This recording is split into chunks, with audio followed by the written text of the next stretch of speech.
Student, आज math हम पढ़ाते हैं। मैथ्स का टर्म है आज, और मैथ में दो एक्सरसाइज कंप्लीट हो चुकी है। 1.1 1.2 कंप्लीट हो चुकी है, आप लोगों को समझ में भी आई होगी। आज हम तीसरी एक्सरसाइज है 1.3, इसको बताते हैं, इसको समझाते हैं। तो इसमें 1.3 की जो एक्सरसाइज है, इसमें सिर्फ 3 ही क्वेश्चन है। वो 3 क्वेश्चन हम यहाँ पे लिखे हुए हैं, और तीनों एक ही जैसा क्वेश्चन है। एक ही चीज तीनों क्वेश्चन में सिद्ध करना है कि क्या ये जो सिद्धि हुई संख्याएं हैं ये अपरिमेय संख्या हैं, सिद्ध कीजिए। ठीक है, यही तीनों क्वेश्चन में करना है। तो देखते हैं, इसमें पहला क्वेश्चन है √5। क्या √5 इर्रेशनल नंबर है, प्रूव करना है। कड़ी में 5 अपरिमेय संख्या है कि नहीं, ये हमें प्रूव करना है। ठीक है, दूसरा क्वेश्चन है सिद्ध कीजिए कि 3 + 2 कड़े में 5 अपरिमेय संख्या है। तो ये देखिए, वही हमें सिद्ध करना है कि ये भी अपरिमेय संख्या है, ये भी सिद्ध करना है। लेकिन ये इससे थोड़ा सा डिफरेंस, थोड़ा सा इससे भिन्न है ना। ये सिर्फ एक नंबर तक कड़े में, यहाँ पे इसमें कुछ दूसरे नंबर्स भी ज्वाइन है, सेटअप किए गए हैं। इसमें तीसरे क्वेश्चन में भी ये 3 नंबर्स लिखे हैं, इसको भी हमें प्रूव करना है कि ये इर्रेशनल नंबर है, कैसे है। ठीक है, तो ये 3 क्वेश्चन हम बताते हैं। तो पहला क्वेश्चन हम यहाँ पे प्रूव करते हैं, और एक चीज हम आपको बता दें, एक चीज जो हम सेकंड वीडियो बनाए थे मैथमेटिक्स का सेकंड पार्ट, उसमें हम एक क्वेश्चन सिद्ध किए थे। वही क्वेश्चन क्या था कि कड़ी में 2 अपरिमेय संख्या है, यही हम सिद्ध किए थे, और बहुत डीपली उसको बताए थे। वही सेम क्वेश्चन यहाँ पे करणी में 5 लिखा हुआ है, जो उसमें प्रोसेस था, जो उसमें हमें मेथड लगाना, विधि लगाना, तो उसमें यहाँ पे भी वही यूज करना है। ठीक है, तो याद होगा, अगर उसको देखेंगे अच्छे से तो आ रहा होगा कि ये भी होंगे। अगर किसी को कोई डाउट होगा तो हमें एक बार फिर से यहाँ पे बता देते हैं।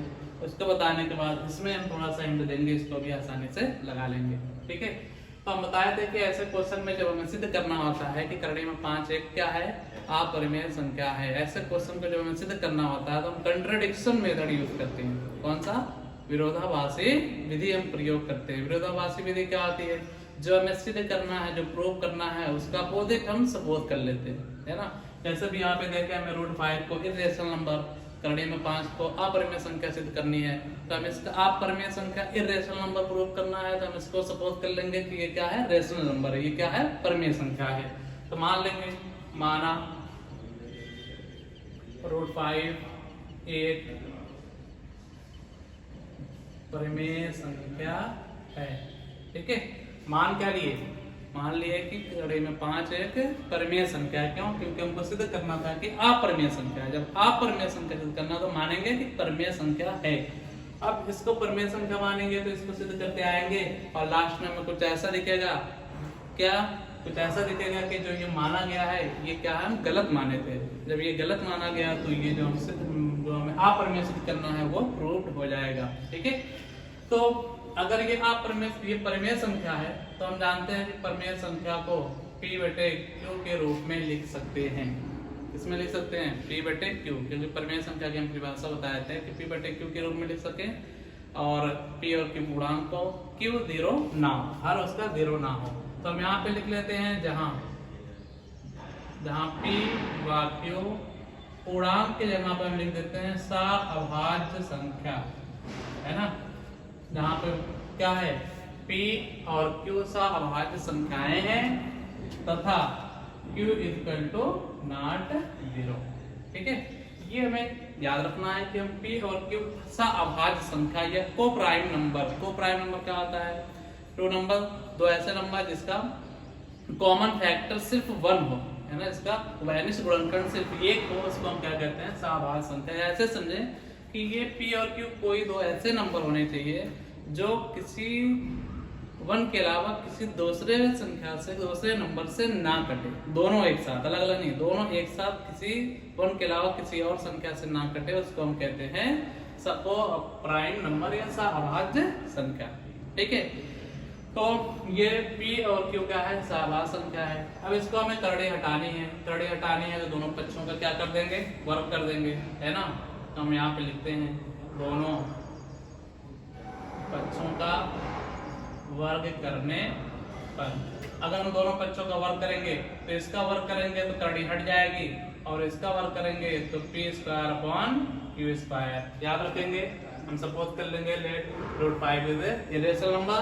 अब रेशनल नंबर को हम किस में लिख सकते हैं, p बाई q के फॉर्म में लिख सकते हैं। अब स्क्वायरिंग बोथ साइड, दोनों का स्क्वायर कर देंगे, 5 equal to p square upon q square, है ना।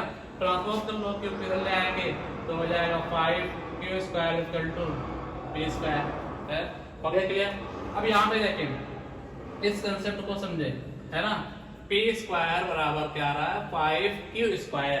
5q स्क्वायर मतलब हम इसको लिख सकते हैं 5 into q square equal to p square. तो ये दो संख्याओं का गुणनखंड है और ये दो संख्याओं का गुणनफल है। तो किसी भी संख्या का जब गुणनखंड करते हैं, जैसे अब यहाँ पे समझे 15 इक्वल टू हम लिख सकते हैं 3 इंटू 5। 15 इक्वल टू क्या लिख सकते हैं, 3 इंटू 5। तो अगर किसी संख्या को हम अभाज्य गुणनखंड यानी प्राइम फैक्टर के फॉर्म में लिख लिए तो उसके जो प्राइम फैक्टर होते हैं उससे वो डिविजिबल होता है। ये 15 3 से भी डिविजिबल होगा, 15 5 से भी डिविजिबल होगा।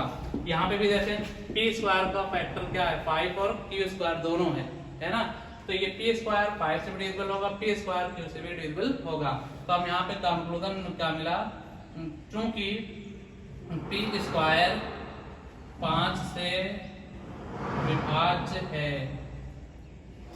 है ना, जो 5 से क्या है, विभाज्य है। और ये भी याद रखें, कोई संख्या का वर्ग अगर किसी संख्या से भाज्य है तो उसका वर्गमूल भी क्या होगा, भाज्य होगा। तो अगर p स्क्वायर भाज्य है तो क्या होगा, p भी 5 से भाज्य होगा, है ना। याद रखेंगे कि अगर कोई किसी भी कंपोजिट नंबर को उसको प्राइम फैक्टर के फॉर्म में रखते हैं तो जो प्राइम फैक्टर्स हैं उससे वो नंबर सभी प्राइम फैक्टर से डिविजिबल होता है, ठीक है।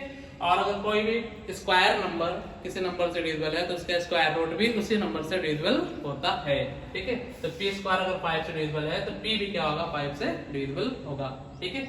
अब इसके बाद हमें क्या करना है, इसी में p बराबर हम क्या रख लेते हैं, 5 है, क्योंकि 5 सिद्ध करना है तो 5 के रख देते हैं इसी समीकरण 1 में। समीकरण 1 में p बराबर क्या रखना है, 5 के, है ना, रखने पर तो 5 के रख देते हैं। तो 5q square equal to p के जगह पर रखेंगे 5k स्क्वायर कर देंगे तो 5q square equal to 25k square, ये डिविजिबल है, सिंपलीफाई कर लिए तो q स्क्वायर इक्वल टू आ गया 5k स्क्वायर। तो देखिए इसी जैसा फिर से मिल जा रहा है ना। ये दो संख्याओं का क्या है, गुणनफल है।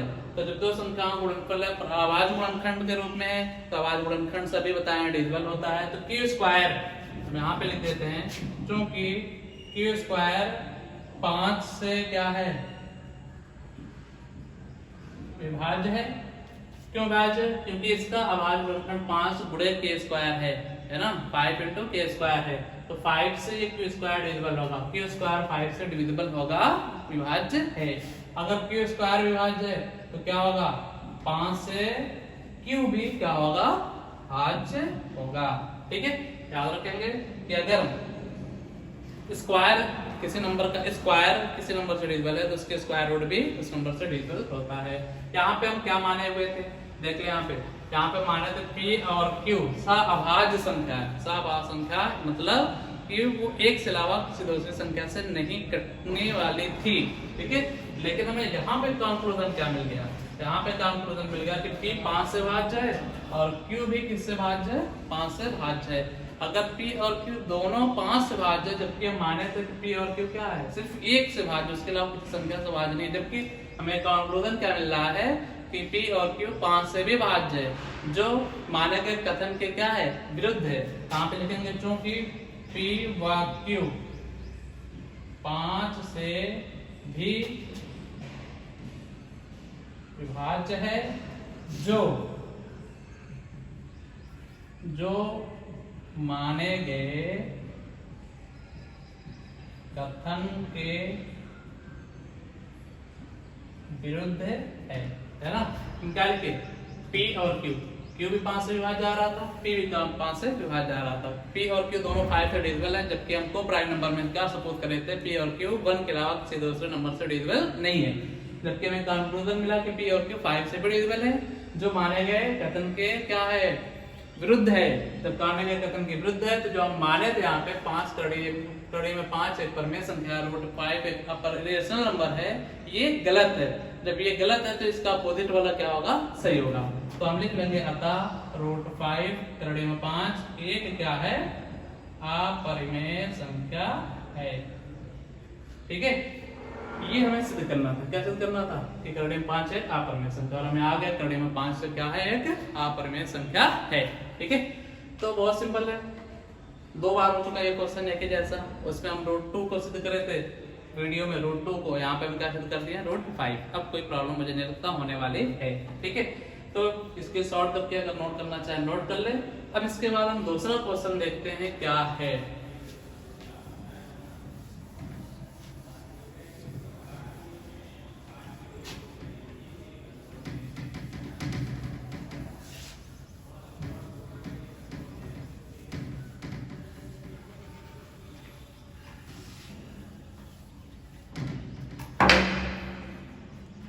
दूसरा क्वेश्चन क्या है, सिद्ध कीजिए कि 3 + √2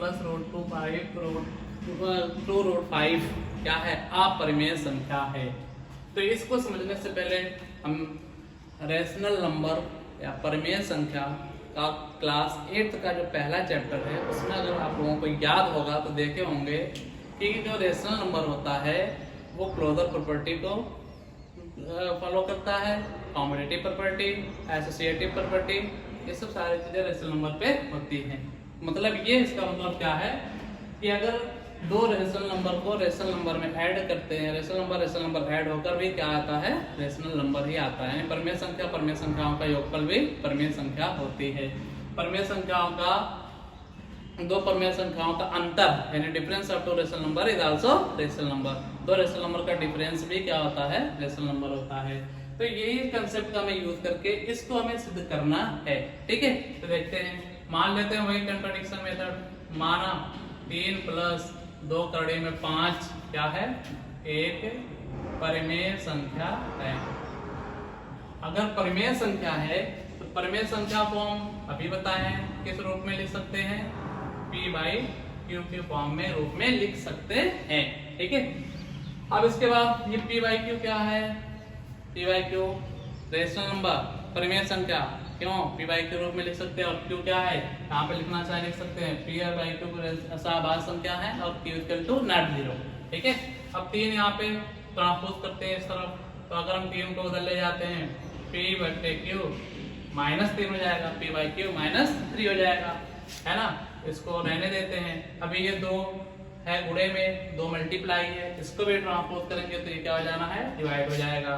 तो हम इसको लिख सकते हैं √5 = 1/2 p/q -3। ठीक है, देख लो आप लोग। तो यहाँ पे इसको समझे, इस कंसेप्ट जो हम सिद्ध करके लाए। अभी हम सिद्ध किए थे यहाँ पे करड़ी में 5 √5 क्या है, अपरिमेय संख्या है ना, ये क्या है, अपरिमेय संख्या सिद्ध हो चुका पहले क्वेश्चन में। और p/q क्या है, परिमेय संख्या थी ये, p/q क्या माने थे, परिमेय संख्या। अगर ये परिमेय संख्या है, परिमेय संख्या में 3 भी परिमेय संख्या में से परिमेय संख्या घटाते हैं तब भी क्या होता है, परिमेय संख्या। और 1/2 से अगर हम भाग देते हैं तब भी क्या है, परिमेय संख्या। तो अगर ये परिमेय संख्या है, इसको और सिंप्लीफाई करना चाहें तो इसको और सिंप्लीफाई करके ब्रैकेट हटा भी सकते हैं, ब्रैकेट को रिमूव कर सकते हैं, है ना। तो अगर हम इसको रिमूव करेंगे तो करके देख लेते हैं, इन दोनों का अगर हम एलसीएम लेकर सॉल्व करेंगे तो ये क्यू बना है, यहाँ पे हो जाएगा p -3q, और 2 को भी अगर अंदर करा देंगे अपॉन 2q, ये आ रहा है। ठीक है, तो अगर p और q क्या थे, पूर्णांक थे, और q डिनोमिनेटर में 0 नहीं था, तो डिनोमिनेटर में 0 नहीं था, कोई नंबर था, तो 2 से गुणा करेंगे तो वो भी क्या होगा, कोई नॉन जीरो नंबर होगा, यानी 0 नहीं होगा। तो अगर 0 नहीं है तो ये भी क्या है, ये क्या है, परिमेय संख्या। हमें क्या मिला, ये परिमेय मिला, या ये कह सकते हो कि ये जो संख्याएं हैं ये परिमेय है, और ये अभी हम सिद्ध किए हैं क्या है, अपरिमेय संख्या है। अब आप लोग बताएं कि क्या एक अपरिमेय संख्या परिमेय संख्या के बराबर हो सकती है, एक अपरिमेय संख्या परिमेय संख्या के बराबर हो सकती है। नॉट पॉसिबल, कभी भी नहीं हो सकता ऐसा कि एक परिमेय संख्या अपरिमेय संख्या के बराबर हो जाए। ठीक है, अतः लिखेंगे चूंकि एक परिमेय संख्या अपरिमेय संख्या के बराबर नहीं हो सकती, अतः 3 + 2 करने में 5 एक अपरिमेय संख्या है। हम यहाँ पे लिख लेंगे चूंकि एक परिमेय संख्या अपरिमेय संख्या के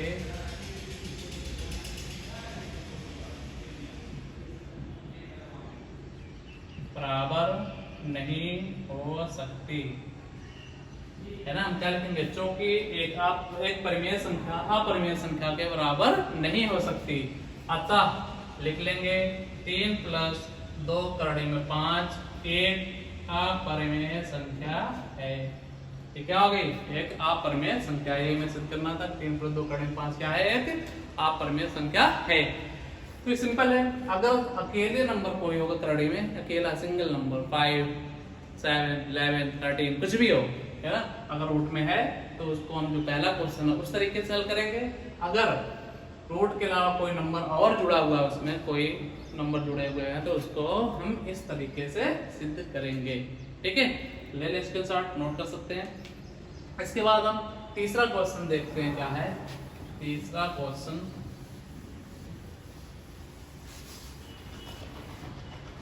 तीसरे क्वेश्चन में 3 पार्ट है, 1, 2, 3। इसको भी अपरिमेय, इसको भी अपरिमेय, इसको भी अपरिमेय सिद्ध करना है। तो देखें, ये वाला क्वेश्चन तो बहुत आसानी से कर सकते हैं। क्यों, अभी हम यहाँ पे थोड़ा सा हिंट देते हैं, भी कर लेंगे। इसको अगर हम p/q मान लिए, p/q माइनस 6 को पक्षांतर कर दो तो p/q माइनस 6 एलसीएम लोगे तो हो जाएगा p minus 6q equal to √2। अब बताएं q क्या है, नॉन जीरो यानी जीरो नहीं है, तो ये क्या है, परिमेय संख्या, और ये 2 क्या है, अपरिमेय। तो एक परिमेय का अपरिमेय बराबर हो सकती है, लेकिन चूंकि एक परिमेय अपरिमेय बराबर नहीं हो सकती, इसलिए ये भी अपरिमेय संख्या है। ये सिद्ध हो गया। ठीक है, इसको भी हम उसी तरह से कर सकते हैं। 7 है, देखिए यहाँ पे 7√5 इक्वल टू p/q, 7 ट्रांसपोज कर देते हैं तो √5 इक्वल टू हो जाएगा p/q, डिवाइड होगा 7 क्या होगा, डिवाइड। तो यहाँ पे सॉल्व करेंगे तो आप लोग क्या आ जाएगा, 7q 1/7 होगा, क्या होगा 1/7। और 1/7 का गुणा कर देंगे, मल्टीप्लाई कर देंगे तो p/7q हो जाएगा। अब q क्या था, नॉन जीरो, शून्य नहीं था तो 7 से गुणा करेंगे तब भी इसका जो प्रोडक्ट आएगा हर में वो भी क्या होगा, शून्य नहीं होगा। अगर शून्य नहीं है तो ये क्या है, अपरिमेय संख्या है। क्या है, परिमेय संख्या।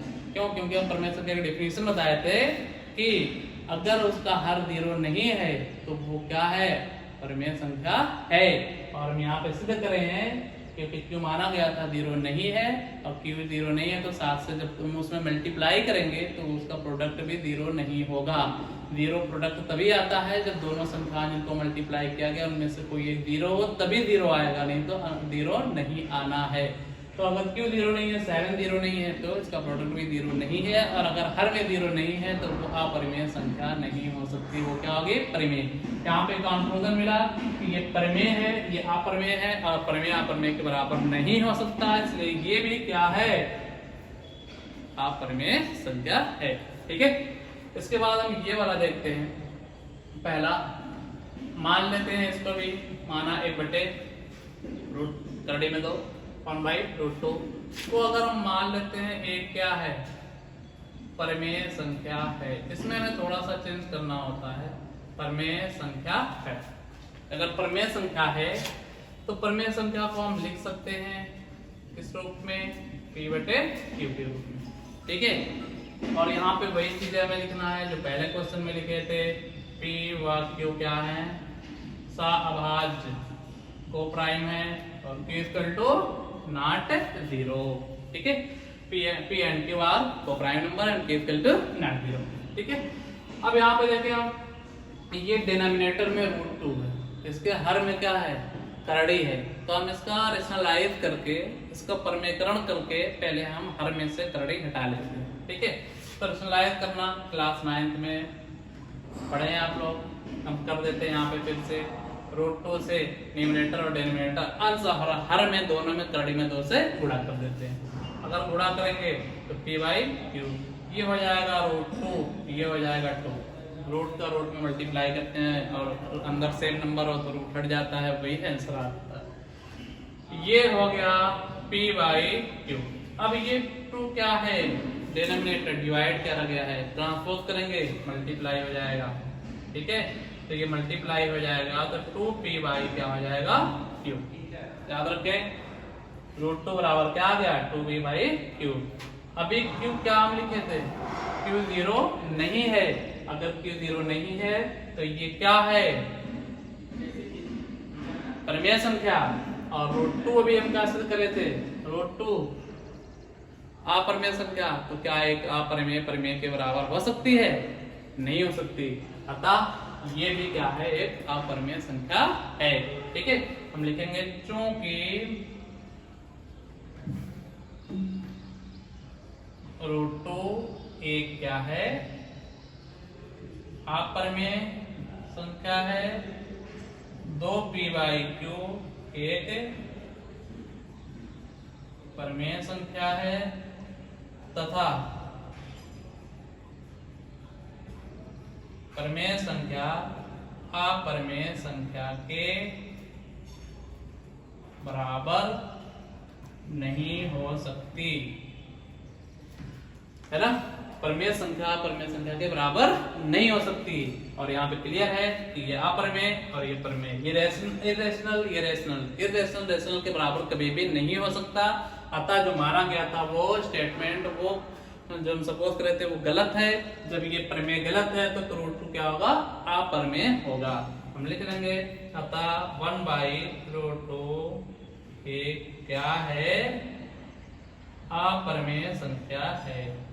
यही हमें सिद्ध करना है, बहुत ही आसान है। सारे क्वेश्चन एक जैसे हैं, अगर एक कंसेप्ट समझ में आया है तो और आसानी से सब कर पाएंगे। ठीक है, तो अगर किसी तरह की दिक्कत होगी तो बताएंगे।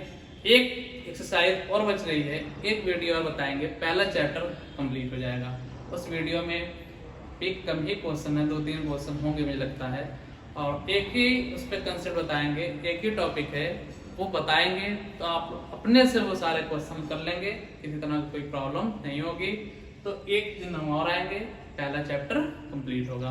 ठीक है, तो ये स्क्रीनशॉट करें, स्क्रीनशॉट करके नोट कर लें और एक कॉपी को कंप्लीट करते रहें। ठीक है, किसी तरह कोई दिक्कत हो तो बता सकते हैं, कांटेक्ट करके बता सकते हैं, हम उस क्वेश्चन को फिर से बताएंगे, कॉपी पे अपलोड कर लेंगे। Thank you so much.